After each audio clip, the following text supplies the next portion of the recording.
High above the Earth, slowly rotating through the silent voids of space, is the Arthur C. Clarke Astronomical Observatory, Starlab. Here, the International Space Authority, ISA, watches over an eternity of uncharted galaxies and the countless planets orbiting within their starlit borders. For 6 days and nights, 2 drone laboratory pods, the Osiris and the Anubis, have been floating in a safety orbit 1,500 kilometers beyond Starlab. Aboard the Anubis, physicist Paul Kramer is completing a dangerous hydrogen plasma experiment. 200 meters away aboard the Osiris, Starlab Research Director Maura Cassidy is monitoring the experiment's data and relaying it to the Mycroft computer aboard Starlab.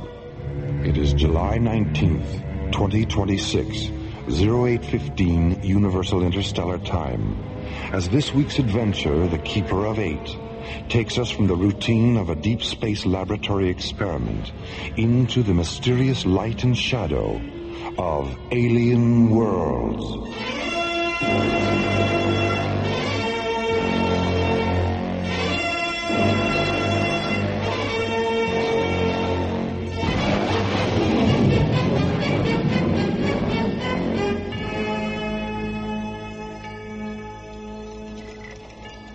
Paul, check the plasma chamber seals again. I'm still getting a red light on number 4. I read 000 across the board, Maura. There must be an indicator malfunction on your end. Let's cross-check it. Osiris to Starlab. You there, Valerie? Valerie? Oh, Dr. Reed, good morning. Oh, sorry, Maura. You caught me with a mouthful of toast. Anyway, Paul's right. Mycroft also reads 000. Oh, you mean I've got a short circuit? Oh, how embarrassing. Well, do you think you could stop blushing long enough to spacewalk on over here? Just as soon as I get my helmet on. Why, what's the problem? The valence analyzer I brought up from Tara was a gift from the Institute, and I sure don't want to leave it behind. Maura, I'm going to need your help taking it apart so we can get through these airlocks. Okay. Shoot the umbilical over and I'll show you why I almost ran away with the circus to be a tightrope walker. Here it comes. Umbilical secure. I'm on my way.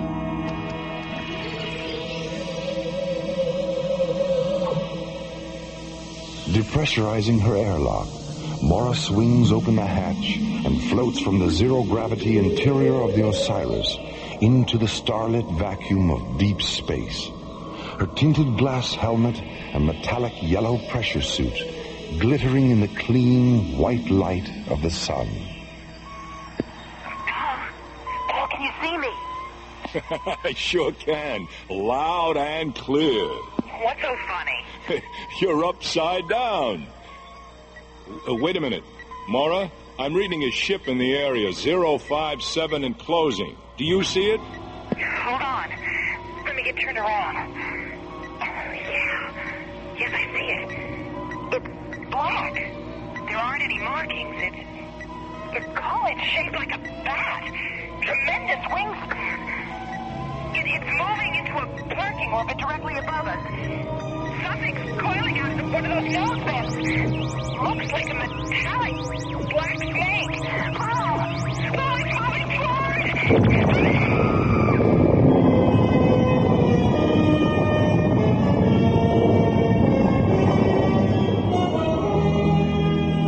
Meanwhile, at the nearby Stargazer security station, Captains John Graydon and Buddy Griff, unaware of what has happened at Vector 448, inspect the new ISA Deep Space Interceptor, Solaris. 4 Alpha Sunburst engines, primary and secondary energy absorbent field generators, high-density particle deflectors. Hey, this baby's really loaded. Yeah, hard beam photon shielding, 5 dual laser turrets, and a modified Starsmith parsec accelerator. Now, tell me, buddy, what more could you ask for in a ship? How about a Michelle and a Mitzi? A what? A Michelle and a Mitzi. Is that some kind of top-secret equipment I haven't heard about? Not exactly, Skipper. Michelle and Mitzi are those two terrific-looking inspectors standing over there. Oh. And from where I stand, their equipment is anything but secret. Buddy, just between you and me, have you ever been accused of having sexist leanings?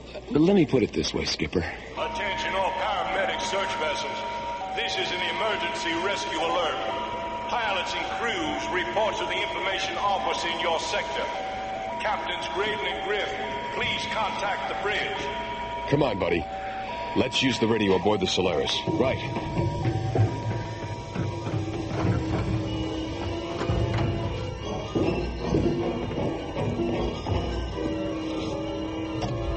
Solaris to bridge. This is Captain Graydon. I have some bad news, John. The Anubis laboratory pod exploded 5 minutes ago. Dr. Kramer was inside. Exploded? Dr. Kramer. What about the Osiris? What about Dr. Cassidy? Is she all right? We don't know, John. She was EVA when the Anubis blew up. Well, for God's sake, what happened? We don't know that either, buddy. They had finished their experiment, and Starlab was about to launch a shuttle to pick them up when an unidentified ship came into the area. 30 seconds later, the Anubis exploded. All right, feed the coordinates into the Solaris onboard computer. We're going out there. Roger. Mora. Not Mora. Status check, Shocked by the tragedy of the Anubis laboratory pod explosion and fearing for the life of Dr. Mora Cassidy, John and Buddy prepare to launch the Solaris into Deep Space Vector 448, unaware that this is only the first step on a journey that will soon bring them into contact with not one, but two alien worlds.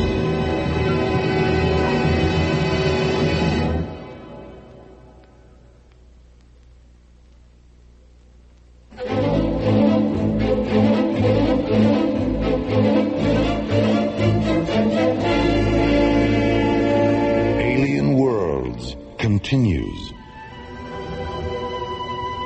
Two drone laboratory pods, the Anubis and the Osiris, float in a safety orbit beyond Starlab. Aboard the Anubis, Dr. Paul Kramer has just completed a dangerous hydrogen plasma experiment.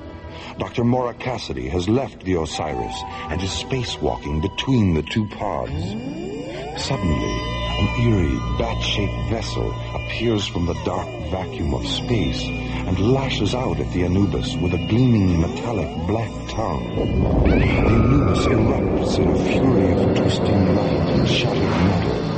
Dr. Kramer is killed instantly. Mora vanishes. The Osiris is carried away by the shockwave of the explosion.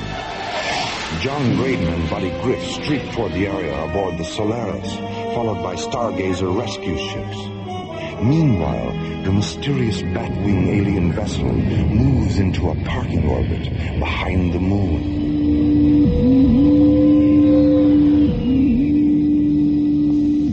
What quantity of hydrogen plasma was withdrawn from the Earth probe by our penetrator before the explosion? 2,000 fusion qubits. Enough to fill the planet generators of every ship in the Armada. Enough for every shadow sentry, light assassin, scan watcher, and penetrator guide who wears the dark armor of Draconia. I wonder what the humanoid was doing with so vast a quantity of concentrated hydrogen. No matter. Mosk, convey my compliments to the scan watcher who detected the pod, and to the penetrator guide who withdrew the hydrogen with such unusual skill. I accept your thanks on their behalf, my lord. Mosk, has there been any sign of the Keeper? Not since we entered this galaxy. Perhaps we've slipped away from him. Don't fool yourself, Mosk. He's clever. Extremely clever. He'll find us, eventually. And when he does, he'll do everything in his power to prevent us from reaching the hydrogen fields of Terra. How much time will you need to assemble the Armada? It can be done within 4 solar days. Then do it. Yes, my lord. Where are you, Keeper? In this galaxy? On Terra? Or perhaps you're down there, on the dark side of the moon. As Mask prepares to assemble the Draconian Armada for an assault on Terra, and Warp fantasizes about a mysterious pursuer known only as the Keeper, John and Buddy enter Vector 448 aboard the Solaris and begin their desperate search for Maura Cassidy.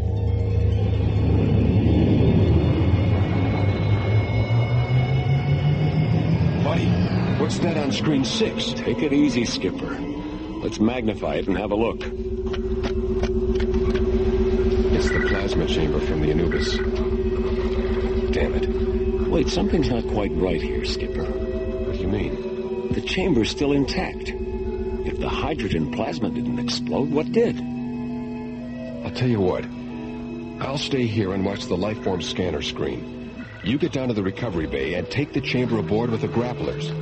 We'll turn it over to the spectrograph on Starlab. They can analyze it. Maybe they can tell us what happened. That's good. John, about Maura. She's alive until we prove otherwise, okay? Of course. I'll talk to you from recovery.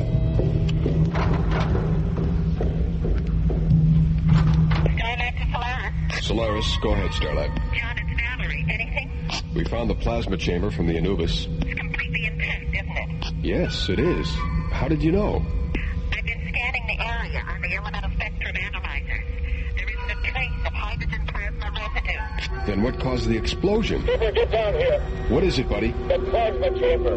There's a hole in it about the size of my fist. And so help me God, I can hear someone breathing.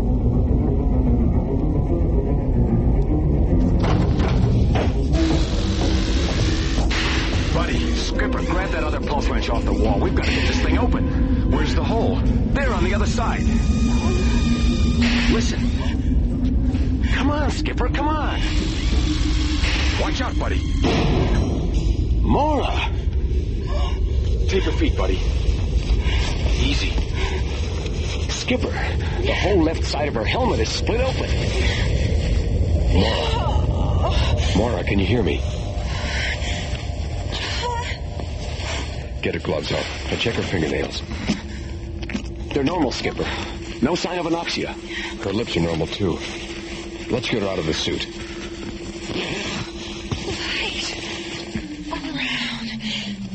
Right. Blinding. Take it easy, Maura. You're safe now. Oh, safe. I'm safe. Inside. Now. Buddy, hasn't it hit you yet? What?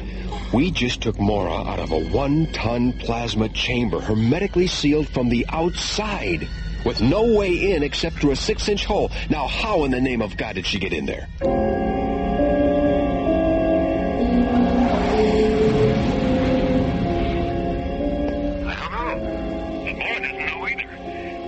Talking about how some kind of vampire ship came up on them and did something to the Anubis that made it explode. And there was a brilliant white light all around her, and that's all she remembers. You're sure she's all right? Positive. The body scan John did on her in the medical chamber showed that everything was perfectly normal. Well, Dr. Rossiter wants to examine her anyway, so take her directly to sickbay when you dock. Roger, Starlab. Solaris out.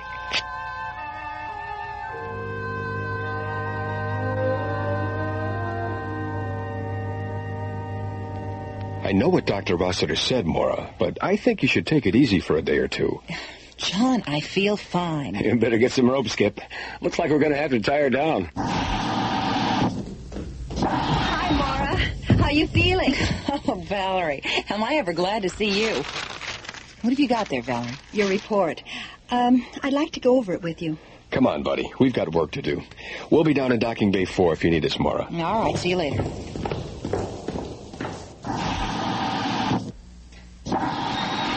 You look more serious than usual, Valerie. What's on your mind? How you got inside the plasma chamber. I've worn every circuit in Mycroft to a frazzle trying to figure it out. Have you tried the Houdini file? The Houdini file? It's a joke, Valerie. Oh, Sorry, Mara. My sense of humor escaped me there for a minute. Oh, yes. Well, maybe we can get a volunteer from the audience to help you find it. Dr. Cassidy, is Dr. Reed with you? Oh, yes, I'm here, somewhere. The Mycroft's printing out the results of your molecular transposition program. Oh, I'll be right there. Be back in a few minutes, Mara. Mm-hmm. Maybe Mycroft's finally come up with something. I hope so. What on earth? What on earth? No more, no less than on any other planet, Laura. I know your voice. Where are you? Sometimes I'm here, sometimes I'm there. I'm here, there, and everywhere.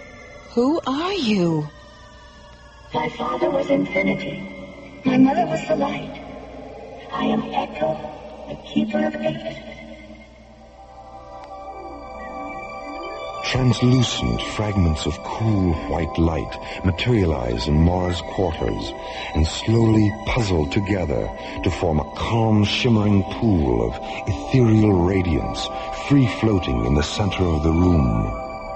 From within the pool, the timeless voice of Echo, the keeper of 8, the guardian of infinity, a pure energy being from the elsewhen and elsewhere of alien worlds.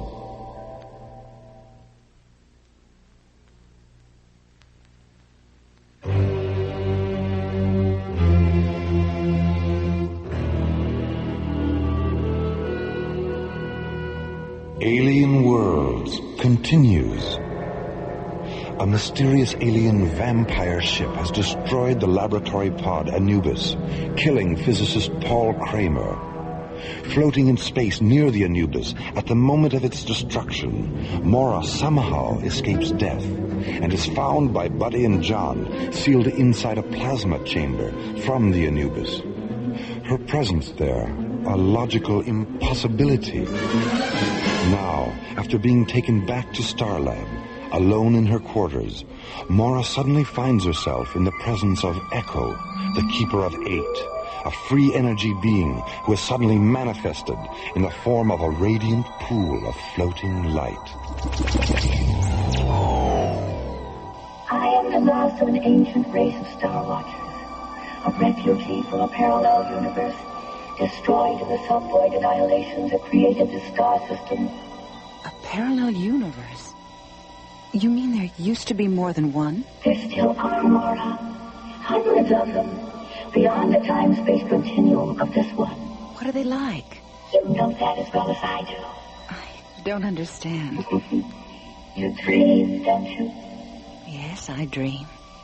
And when you do, you pass from the illusion of one universe into the illusion of another. And then another. And then another. Each is a reflection of the other, endlessly echoing through the antediluvian corridors of infinity. What happened during the explosion? Molecular dematerialization at what might have been the moment of your death. While the Anubis was still disintegrating, I transformed you into pure energy and rematerialized you inside the plasma chamber.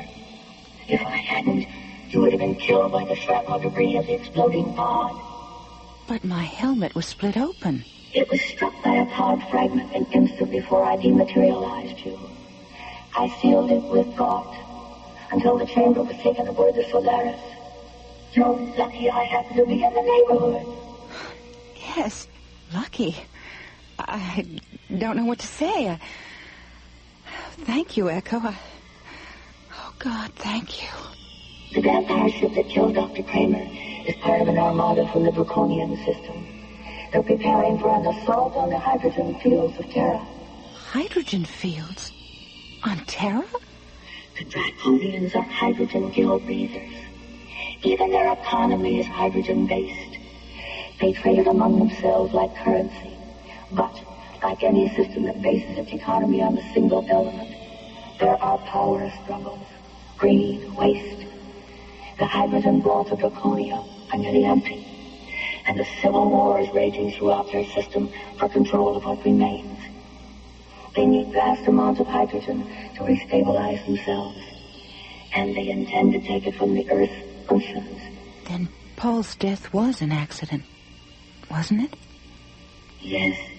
When they penetrated the hydrogen plasma chamber, They punctured the pod's retro fuel tanks. That's what caused the explosion.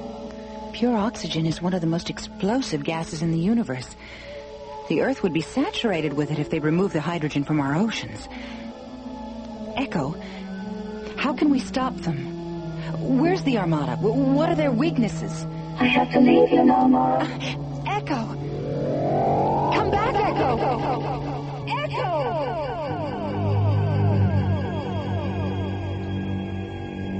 Echo? He called himself Echo? Are you absolutely certain you weren't having some kind of delayed stress reaction? John, you know me better than that, and I know me better than that. I believe you, Mora. I just wanted to be sure that you believed you. It all fits, Skipper. The problem now is how to deal with the Draconians. We don't even know where they are. I don't think that Draconian ship is very far away. Oh, Valerie, I forgot you were listening. Why? What makes you say that? The element scanners are reading a first magnitude concentration of hydrogen somewhere behind the moon. That might be it. Well, there's only one way to find out. Mora, do you feel up to a little ride in the Solaris? I certainly do. I'll meet you in the launch bay after I talk to Commissioner White. Hey, what about me? I don't know, Valerie. It could be dangerous. Danger is my middle name. Oh, I thought Daphne was your middle name. Oh, Mara. Okay, you can come along. Meet me in the communications center. Mora, is her middle name really Daphne? I was just kidding, buddy. Her middle name really is Danger.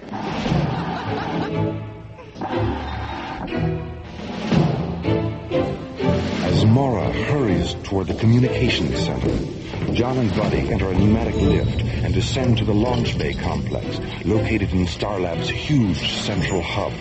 Meanwhile, 250,000 miles away, the Draconian vampire ship continues to drift in a parking orbit 1,000 kilometers above the dark side of the moon.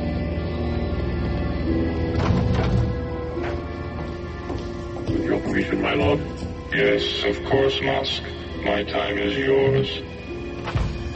The Armada will enter this star system 2 solar days hence. It will consist of 200 multi-atmosphere assault cruisers, a flight of 1,800 siege raiders, 600 defense penetrators, and 1,000 armed tankers. 1,000 tankers. Excellent. That's twice the number I expected. How did you manage it, Musk? A bribe, my lord. 9,000 fusion qubits of hydrogen to the magistrate of the Opposition Alliance. Economic seduction. Still the broadest and most effective avenue to conquest, especially during a civil war. 9,000 fusion qubits. A small price to pay for 500 tankers the magistrate will never see again. My assumption is correct, isn't it, Musk? Yes, my lord. Our shadow sentries boarded the opposition tankers and neutralized the crews as the Armada was passing through the Twilight Meridian. Of course. The Twilight Meridian.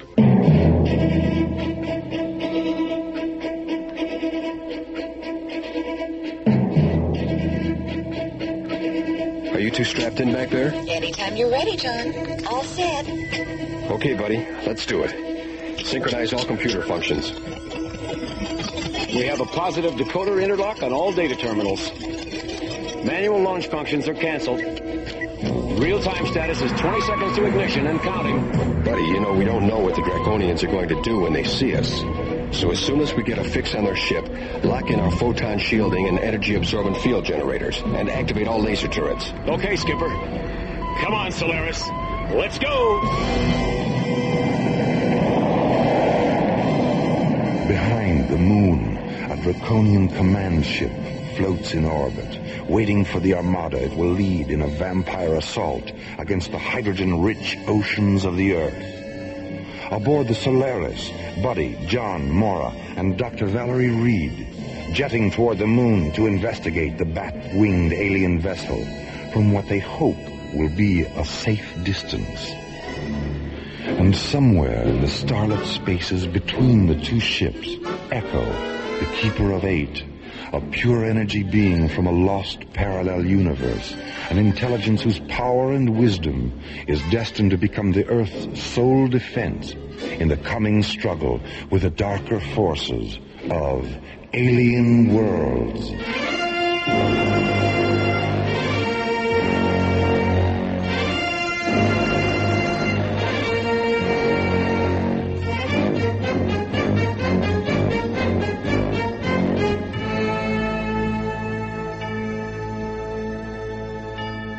The Keeper of Eight was based on a story by Skip Press and written by Ron Thompson. Associate producer Jeff Allen. Music director Tom Rounds. Engineer Stu Jacobs. Assistant to the producer Laurie Tyler. Technical consultant Peter Sky. Alien Worlds was created, produced, and directed by Lee Hansen and is distributed by Watermark Incorporated. And so, until next time, this is Roger Dressler inviting you to join us for the conclusion of The Keeper of Eight on Alien Worlds.